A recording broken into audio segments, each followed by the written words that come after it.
And at the end of World War II, you graduated from high school and you enlisted in the service? No, I graduated in January of 1943 from the new Central High School. The old one was torn down eventually there at 55th and Cedar. And they built a new one on 40th Street between Central and Cedar. And so I was in the first 10th grade class to go into Central High School. And then I graduated January of 43, and in August of 43, I was working downtown in a store at 801 Prospect where I'd become a salesman. I was probably the first black salesperson in a store downtown. I'd gone in there as a porter. This gentleman that hired me, interesting thing, I want to tell this because being here in the Maltz Museum, I think it's important to say this. The man was the name of David Appersdorf, a Jewish gentleman who hired me while I was still in high school. And I would work there. I'd go to classes, get out early, come there. And I remember he told me, he says, I'm going to hire you to do the porter work here, and I'm going to teach you the sales business. And he said, I happen to think that a black person can sell to a white person as well as a white person sells to black people. He said, so we're going to try it. He said, don't hold it against me if it doesn't work. He said, but let's try it. And we did. And so I would come in as a porter. I'd clean the sidewalk out in front of the building first, and then I'd come in and I'd do the stock, put up the inventory, take out all the stuff, and clean all around in the store and so forth. And eventually he took me off of that and hired a young white boy to be the porter and for me to train him on being a porter, and he made me a salesperson. And I'll never forget, one day a man came in the store, and I walked over to him, and I said, may I help you, sir? And he said, what? I said, may I help you? He said, no, you can't help me. And so Mr. Appersdorf walked over to him, this guy, and he says, what did you say to Lewis? And he said, we don't need your business here. And he grabbed him by the collar and shoved him out that door. And I never forget. And this gentleman sort of acted like a father to me. He gave me that job. When I went to the Army that night, when I was inducted down at the terminal where we took off on trains, he was there with me. Whenever I came home from furlough, I'd go back to see him. He'd always say to me, Lewis, whenever you come back, your job is here. At that time, I had no real dream of going to college, Brent. My mother said that she could just get the two of us to graduate from high school, that was a great accomplishment. It was something that she never had. So she talked to us all the time about get an education, get something in your head so you don't have to work with your hands like I've worked with my hands all of my life. And I never understood what she was trying to say to us until one night she was very ill. She was lying in bed there in the projects, and I went up the stairs because I could hear her downstairs. So I went in the room, and the room was dark, and she was in so much pain. So I went over to the bed, and I sat by the bed, and I reached out and I took both of her hands to just give her some solace and comfort. And when I felt those hard, calloused hands from scrubbing people's floors in order to give me an education, I began to understand what she meant when she said, get something in your head so you don't have to work with your hands like I've worked with my hands. And so I did go on and got my diploma, graduated. I was in service when Carl dropped out of school. He was 16 years old, dropped out of school and went out to Republic Steel, got himself a job pushing a broom out there so that he could get some money, so he could play pool and hang around the corner with the boys. And neither one of us had in any way looked forward to being able to go to college. There just was no money for it. And of course that later, we can talk about that later. But I got inducted into the Army. They took me to St. Louis, Missouri. And I was put into a segregated army. All the white soldiers were in one part of the place where we served. All the black soldiers were on the other side. No intermingling whatsoever. And we worked, slept, did everything as white soldiers and black soldiers in the same army. First time in my life that I really knew anything about segregation.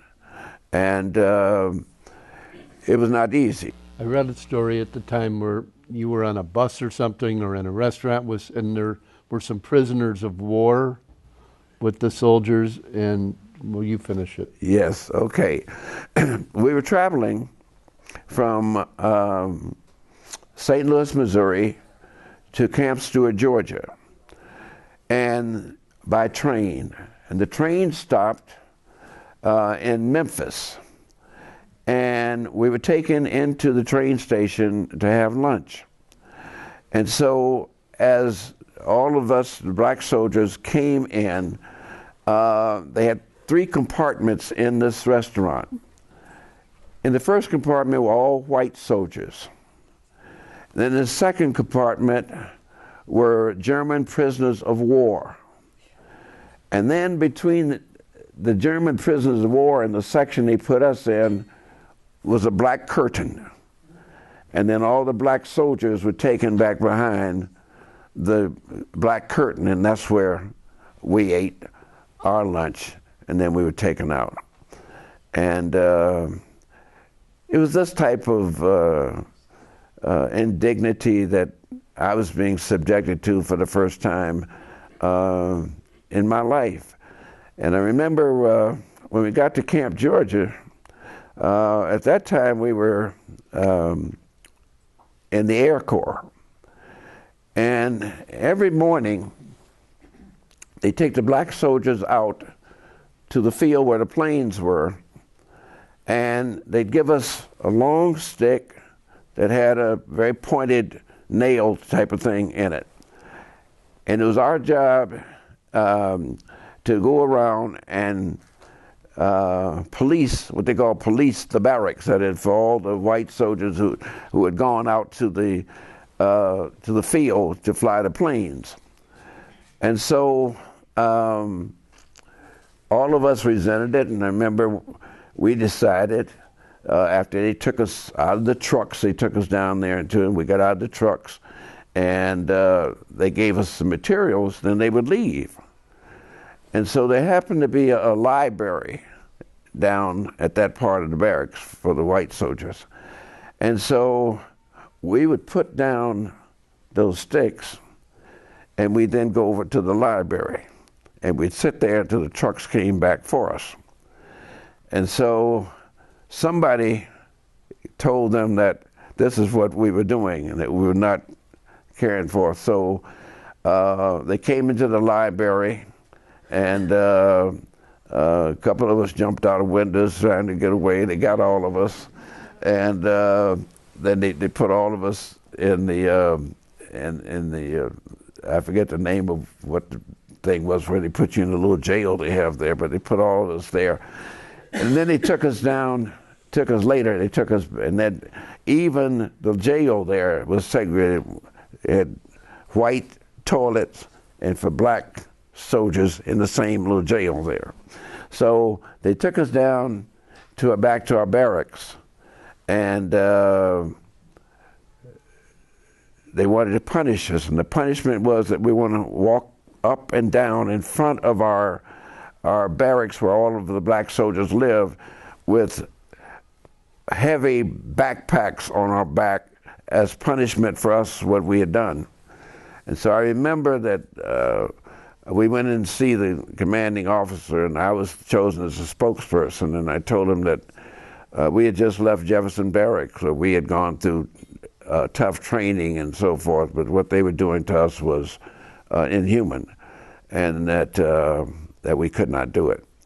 So I remember that he took the packs off of us, but we still had to walk in front of the other soldiers as an example. So those are some of the kinds of things that we endured. Okay, let's fast forward a little bit and bring you back home. And you got through college in part on the GI Bill, I believe, and then you attended law, and your brother attended law school. Who graduated from law school first? I did. I came out of service first, spent 3 years. I came out and I enrolled at Case Western Reserve University. And at that time, you can't do that today, but at that time, if you had 2 years of undergraduate work and you had a B average or above, you could go directly into law school. So I was 21 years old when I came out of service, so I'm trying to make up time. So I had the average, and I was able to go directly from undergraduate school directly into Cleveland Marshal Law School. So I went on and graduated. When Carl came out, he saw I had gone to a case. He also went out and registered there. And but then he got a chance to go to West Virginia State College. He went down there and went to college, and he came back to Case, and then he went into thing. But notably, when Carl came out, he was also 21. He went back to East Tech, where he dropped out, and at 21 years of age, went back to East Tech, got his high school diploma, and then went on to West Virginia State College. And then after he graduated from law school, we set up our own law firm. And then one day I had a chance to practice law in a trial, a criminal trial, where I was paired with Norman Minor, probably the greatest criminal trial lawyer that this city has ever known, this state has ever known. And Norman Minor, after that case, asked me if I would handle some matters for him while he was away on vacation. And I did. And then he came to my office and asked if Carl and I would join him in his office. Well, this is the greatest thing that could have ever happened. Here was a man who was my idol. And I watched and everything he did and tried to be like Norman Minor in every way that I could. And then to have the opportunity to serve at Norman Minor was one of the greatest opportunities any young man could have. And so we stayed with Norm for about 8 years. I sat behind him in some of the most notable criminal trials ever tried in this county for 8 years. And then after that, Carl and I went downtown where we were a part of the integration that was taking place. When I came out of law school, black lawyers could not work in white firms. And in fact, indeed, black lawyers couldn't even rent or lease office space in downtown Cleveland. That was broken open when Chester Gillespie and a couple of other lawyers filed lawsuits, and they finally became the first black lawyers to be able to rent offices downtown. So Carl and I formed a law firm. There must have been about eight of us, and it became Stokes, Character, Terry, Perry, Whitehead, and somebody else, I don't know. But it was one of the first black law firms anywhere in the country. That was Carl Character and... Carl Character, yes. And George Whitehead and James Terry. James Terry left here and became a transit official in St. Louis. And Perry, who was the brother of Charles Perry, who was a part of the Pinckney Perry.